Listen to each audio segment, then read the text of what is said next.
आपके सामने एक ट्रिक और लेके आ रहा हूं। जैसे कि मैंने पिछली वीडियो में वादा किया था कि ऑर्गेनिक केमिस्ट्री में बहुत सारे कंसेप्ट्स को याद करने के लिए, समझने के लिए मैं ट्रिक्स बना रहा हूं। आपके लिए बहुत अच्छी ट्रिक लेके आया हूं। इससे आपको एसिडिक स्ट्रेंथ को कंपेयर करने में बहुत आसानी होगी। देखिए, इस चीज को समझिए। सपोज हमारे पास कोई ऑर्गेनिक कंपाउंड है, एक है, दो है। अब उनकी एसिडिक स्ट्रेंथ को आपको कंपेयर करना है, तो आप कैसे कंपेयर कर सकते हो? स्टार्ट करते हैं एक ट्रिक। क्या ट्रिक है हमारे पास? How to compare acidic strength. Acidic strength को कंपेयर करने की हम ट्रिक पढ़ने जा रहे हैं। जैसे कि हमारे पास दो कार्बोक्सिलिक एसिड है, एक ये है और एक ये है। इसमें आप देख सकते हैं कोई भी सब्स्टिट्यूएंट नहीं जुड़ा हुआ है एल्काइल ग्रुप पे, लेकिन यहां पे क्लोरीन जुड़ा हुआ है। अब क्लोरीन क्या है? क्लोरीन एक इलेक्ट्रॉन विड्रॉइंग ग्रुप है। इलेक्ट्रॉन विड्रॉइंग ग्रुप जब जुड़ा होता है तो वो एसिडिक स्ट्रेंथ को बढ़ा देता है। ये नॉर्मल कार्बोक्सिलिक एसिड है और ये भी एक कार्बोक्सिलिक एसिड है, लेकिन इस पे एक इलेक्ट्रॉन विड्रॉइंग ग्रुप क्लोरीन जुड़ा हुआ है और यहां पे कोई इलेक्ट्रॉन विड्रॉइंग ग्रुप नहीं जुड़ा हुआ। अब इन दोनों की एसिडिक स्ट्रेंथ को आपको कंपेयर करना है, तो इसके लिए मैं आपको एक ट्रिक दे रहा हूं। यहां पे मैं आपको कंसेप्ट नहीं समझा रहा, यहां पे मैं आपको सिर्फ एक ट्रिक बता रहा हूं। कंसेप्ट अगर आप चाहेंगे तो मैं अगले वीडियो में समझाऊंगा, और मैंने थ्योरेटिकल चैप्टर्स में और टॉपिक्स में कंसेप्ट को समझा रखा है। यहां मैं सिर्फ ट्रिक बता रहा हूं। ट्रिक ये है EWGIAS। आप इसको ऐसे याद कर सकते हैं, इटावा वाली गर्ल बनी IAS। इटावा वाली गर्ल या इंग्लैंड वाली गर्ल बनी IAS, या इंग्लिश वाली गर्ल बनी IAS।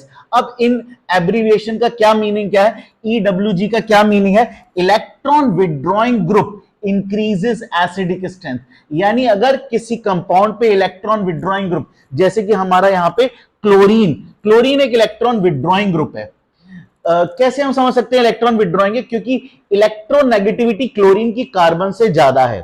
पॉलिंग्स स्केल में कार्बन की इलेक्ट्रोनेगेटिविटी क्लोरीन से कम होती है, क्लोरीन की ज्यादा होती है। तो क्लोरीन की इलेक्ट्रोनेगेटिविटी ज्यादा होने के कारण वो इलेक्ट्रॉन्स को विड्रॉ कर लेता है अपनी तरफ। तो आप इसको ऐसे समझ सकते हैं, कोई भी इलेक्ट्रॉन विड्रॉइंग ग्रुप जब जुड़ा होता है तो वो एसिडिक स्ट्रेंथ को बढ़ाता है। तो यहां पे electron withdrawing group increases acidic strength. तो आप इसको ऐसे याद रख सकते हैं, इंग्लिश वाली गर्ल बनी IAS। तो यहां पे आप देख सकते हैं कि इसमें इलेक्ट्रॉन विड्रॉइंग ग्रुप जुड़ा है और यहां पे इलेक्ट्रॉन विड्रॉइंग ग्रुप नहीं जुड़ा है, इसलिए ये ज्यादा acid, this is more acidic then this is chloro acetic acid या 2 क्लोरो इथेनॉइक एसिड, कुछ भी आप इसे कह सकते हैं। तो यहां पे इसकी एसिडिक स्ट्रेंथ ज्यादा है। तो ये एक कंसेप्ट बन गया EWGIAS, आपको ध्यान रखना है। Electron withdrawing group increases acidic strength. चलिए इसको आगे और कैसे समझ सकते हैं? अगर यही इलेक्ट्रॉन विड्रॉइंग ग्रुप बढ़ते जा रहे हैं, यहां पे एक क्लोरीन सब्स्टिट्यूएंट है, यहां पे 2 क्लोरीन सब्स्टिट्यूएंट है, यहां पे 3 क्लोरीन सब्स्टिट्यूएंट है। जैसे जैसे क्लोरीन बढ़ती जा रही है, कार्बन से जुड़े हुए हाइड्रोजन कम होते जा रहे हैं, क्योंकि कार्बन 4 ही बॉन्ड बना सकता है। तो यहां पे आप देख सकते हैं number of electron withdrawing group यहां 1 है, यहां 2 है, यहां 3 है, और एसिडिक स्ट्रेंथ बढ़ती जा रही है। यूज क्या करना हमें? Electron withdrawing group increases acidic strength, या इंग्लिश वाली गर्ल बनी IAS। इसको इस तरह से आप याद रख सकते हैं। तो EWGIAS आपको हेल्प करने वाला है एसिडिक स्ट्रेंथ को कैसे कंपेयर करें।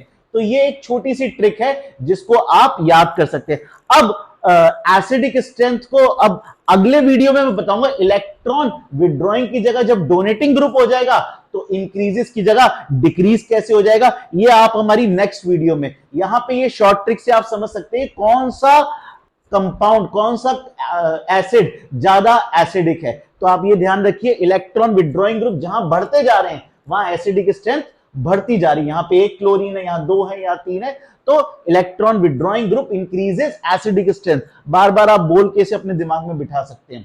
ठीक है, तो ये एक ट्रिक हो गई। अगली ट्रिक के लिए मेरे चैनल को सब्सक्राइब करिए और वेट करिए, मेरी अगली ट्रिक आने वाली है जो आप इस चैनल पे देख सकते हैं, जो आपको बहुत हेल्प करेगी ऑर्गेनिक केमिस्ट्री में। ऑर्गेनिक केमिस्ट्री को अदरवाइज समझना, याद करना बहुत टफ हो जाता है, इसके लिए ये शॉर्ट ट्रिक्स बहुत हेल्प करेगी आपकी। और अगर आप इस कंसेप्ट को डीपली समझना चाहते हैं तो आप मुझे कमेंट बॉक्स में भेज सकते हैं, मैसेज भेज सकते हैं। मैं आपको बहुत डेप्थ में ये चीज समझाऊंगा कैसे इसकी एसिडिक स्ट्रेंथ इंक्रीज हो रही है। तो अभी फिलहाल के लिए आप ये ट्रिक याद कर लीजिए अगर आपके पास टाइम कम है। एक और चीज है, electron withdrawing group increases acidic strength और यही एब्रीविएशन यूज हो जाएगी electron withdrawing group increases anionic stability. तो इसके लिए भी मैं जल्दी वीडियो बनाने वाला हूं। तो electron withdrawing group increases acidic strength, electron withdrawing group increases anion stability. यानी electron withdrawing group acidic strength को तो बढ़ाता ही बढ़ाता है, इलेक्ट्रॉन विड्रॉइंग ग्रुप एनायन की स्टेबिलिटी को भी बढ़ाता है। तो एएस दो चीजों में यूज हो सकता है, एसिडिक स्ट्रेंथ और दूसरी चीज है एनायन स्टेबिलिटी। तो इलेक्ट्रॉन विड्रॉइंग ग्रुप इंक्रीज कर रहा है एसिडिक स्ट्रेंथ को और एनायन स्टेबिलिटी को। तो दोनों के लिए इलेक्ट्रॉन विड्रॉइंग ग्रुप रेस्पॉन्सिबल है। तो उसके लिए वीडियो मैं आपको जल्दी बना के दूंगा। और इलेक्ट्रॉन डोनेटिंग ग्रुप कैसे एसिडिक स्ट्रेंथ को कम कर रहे हैं, तो उसके लिए भी मैं ट्रिक आपके लिए जल्दी लेके आता हूं। और भी ट्रिक्स हैं जो मैं आपके लिए लेके आऊंगा, जो बहुत इजी कर देगी आपकी ऑर्गेनिक केमिस्ट्री को। थैंक यू दोस्तों।